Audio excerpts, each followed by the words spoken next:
I think many of you would expect I'm going to be talking about Bushehr because it's apparently being lit up like a Christmas tree right now.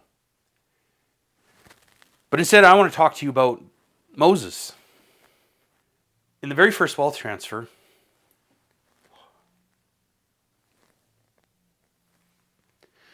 God sends Moses into the wilderness because Moses needed to change. And after that, Moses should have gone back to the Israelites and he should have taught them everything that he had learned in the wilderness because it transforms you, it changes you. Except Moses didn't do that. And it's evident because Israel didn't make it into the promised land. You see, you cannot be the same person who's been stuck in Egypt and carrying that energy and then leave and expect to enter the promised land because you're going to bring that energy into the promised land. And when you do that, you just recreate Egypt.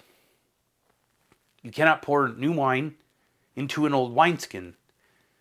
So Moses did a great job getting Israel out of Egypt, but he didn't do a good enough job getting the Egypt out of Israel. There's been this perception in the wealth transfer for a long time. God's going to bless me, he's going to give me lots of money, and then I don't have to have any skills of any kind. God's just magically going to protect my money. That's not how the universe works. There's a parable talking about the talents. And I think in today's age, most people would expect the master is going to go and distribute all the money, right? But he's going to do it fairly. It's not what it says. It says the master went and he gave to each according to his own ability. That means whatever skill set somebody was at, wherever they were at that point in their life, he showed up. It means that these people prepared before the master came, especially the guy that got 5 talents. Why did he get more than double what anybody else got? What did he do to prepare before that happened? I was rereading The Richest Man in Babylon, back to this same point. Arcad, he's broke. He goes and asks somebody who's rich and asks them how to actually get rich. And Arcad spends the next 4 years changing himself, becoming a different person. So much so that after those 4 years, he's already become rich, but Gilgamesh goes to him and says, I want to give you half of my house, come take care of it. My kids don't have no interest in taking care of it, but I see you, I see how you've changed. Come take care of my house. You see, you have to be ready when opportunity knocks. I've used this example many times in the past. It's like somebody who wants to be the number 1 pick in the NFL draft, right? They want to be a franchise quarterback. But instead of preparing for that, they go and sit on their couch and they just eat junk and watch TV and they do nothing to prepare to be the number 1 pick. And then when it comes time for the draft, they're shocked at why they didn't get picked. They didn't get picked. You see, many are called, but few are chosen because few choose to do the work, to show up, to be ready when the opportunity comes. It's delayed gratification. And so many people in today's society, the church included, are absolutely addicted to instant gratification. Oh, well, God's going to do this and God's going to do that. If you do not change, and if you do not change, let's say in the next 18 months, you are at risk for losing every dime that you get from the wealth transfer. Might take 2 years, 3 years, 5 years, 10 years. It doesn't matter how many years it is. It's the fact that you're going to lose it because you are still carrying Egypt in you. In order to successfully go into the promised land, you have to become the person that's already in the promised land. Mark 11:23 and 24. Whatsoever things you desire when you pray, believe that you have received them, and you shall have them. Right before this, Jesus is talking about the fig tree. And the disciples watched. He spoke to the fig tree, and it looked like nothing happened. But they went back, and when they went back, I believe it was 24 hours later, they looked and said, hey, that fig tree, it withered and died. It took about 24 hours, but it started the instant that Jesus gave that command. Because Jesus understood who he was, he understood how the universe works, and he applied that knowledge, right? We're told that we perish because of a lack of knowledge. I'll tell you, the change in the world in the next couple of years is going to be wild. The understanding that's going to pour out, but it starts today. You see, you have to believe that you've already received the wealth transfer. And I understand that sounds crazy, but you look at the miracles that happened in the Bible. The Roman centurion, he had faith. He totally believed. There was no double-mindedness in him at all. He went and he said, "This is what I believe." And Jesus was like, "Cool, done." And as it comes out of the Vatican over the next while, things that have been hidden from us, people say, well, if you know the truth will set you free. How free do you feel? You're in Egypt. You can't be free. And it's going to take more than money to get you into the promised land. Israel had all the money. They had more money than they knew what to do with. And the money did not get them into the promised land. They had to change inside. And this is a warning to the wealth transfer. You are not immune from the realities of the universe and how the universe works. You see, deep cries out to deep. Whatever you're a vibrational match for, that is what will be attracted to you.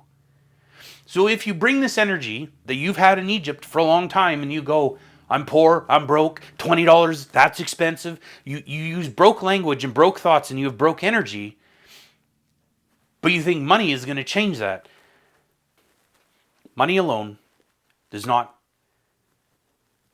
it doesn't change anything. Let's say you woke up tomorrow and you were given your perfect, ideal body. How many of you would actually have the habits already to maintain that body? I don't think you would. Because you don't understand how you need to eat. You don't understand how you need to work out. Because if you understood that, you would be that person. It's no different with the wealth transfer. God is not going to magically protect your money. As a man sows, so also shall he reap. So people that have skills and have worked on themselves and have become the new wineskins are going to have the new wine poured into it. The question becomes, are you going to be ready before opportunity knocks? And I want you to have an honest assessment with yourself. Be honest. You get $1 billion tomorrow. You really think you have it in you to sustain and grow that? You are the exception magically because you serve God. Well, then why has God kept you poor? Bible says, I have set before you life or death, blessings and curses. Therefore, choose life so that you and your descendants may live. God will not be mocked. As a man sows, so also shall he reap. So if you're telling me that you can literally defy the laws that are written in the Bible, laws of the universe, and you go, this doesn't apply to me? Cool.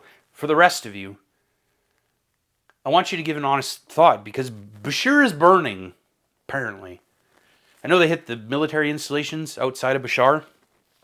I believe that was to facilitate another strike, which appears to have happened, and I don't know if more is happening, because I'm not chasing the news. I am looking at this going, am I going to be ready when opportunity knocks?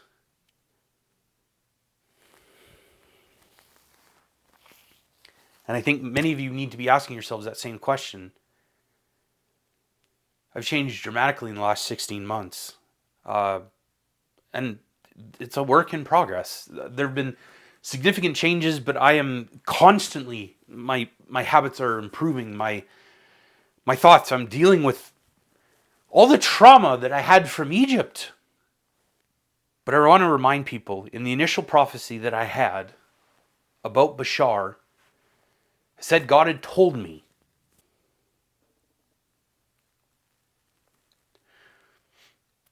when Bushehr gets hit, we will be within days. And I found it interesting that he measured time in days and not weeks or months. And people asked me, how many days do you think? I said, I don't know. I'd rather not talk about dates and rates because I feel like that distracts. Because you're looking for something as if it hasn't happened yet. When Jesus was speaking to the fig tree, he already pictured it withered, destroyed. No one would ever eat from it again. He saw it inside of him. He created that out of his spirit. And you need to think about, who do I need to become in order to be the person that has the millions or billions of dollars? I truly believe that a group of us are going to provoke this to happen, because we choose to change and become those people, and obviously other people benefit. But I'm recording this video July 14th, 2026. I don't really want to get into the date that I think it's going to happen. But there was another date, and I did the math. And some of you are aware of how much I like numerology. I understand how to listen for signs. I understand that the wisest men who have ever lived understand the stars. They understand what's going on. And I understand the time and the season that we're in. If this resonates, you know what to do.